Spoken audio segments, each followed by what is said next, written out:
കണ്ണൂർ ഓലയമ്പാടിയിൽ പൂട്ടിയിട്ട വീട്ടിൽ മോഷണം. മടയമക്കുളത്തെ വി കുഞ്ഞാമിനിയുടെ വീട്ടിലാണ് മോഷണം നടന്നത്. 29 പവൻ സ്വർണവും 20,000 രൂപയും മോഷണം പോയെന്ന പരാതിയിൽ പെരിങ്ങോം പോലീസ് അന്വേഷണം ആരംഭിച്ചു.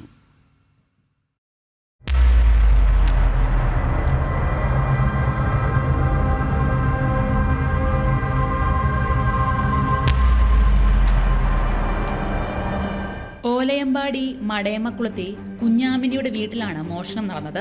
2 ദിവസം മുൻപ് കുഞ്ഞാമിനിയും 2 മക്കളും പ്രദേശത്ത് തന്നെയുള്ള തങ്ങളുടെ ബന്ധുവീട്ടിലേക്ക് പോയതായിരുന്നു.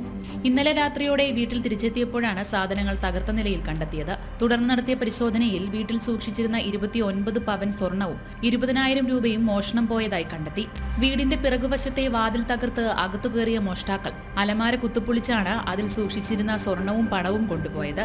വിവരമറിയിച്ചതിനെ തുടർന്ന് പെരിങ്ങോം പോലീസ് സ്ഥലത്തെത്തി. ഡോഗ് സ്ക്വാഡും വിരലടയാള വിദഗ്ധരും സ്ഥലത്തെത്തി പരിശോധന നടത്തി. മോഷ്ടാക്കൾക്കായുള്ള തിരച്ചിൽ പോലീസ് തുടരുകയാണ്. ജനം, കണ്ണൂർ.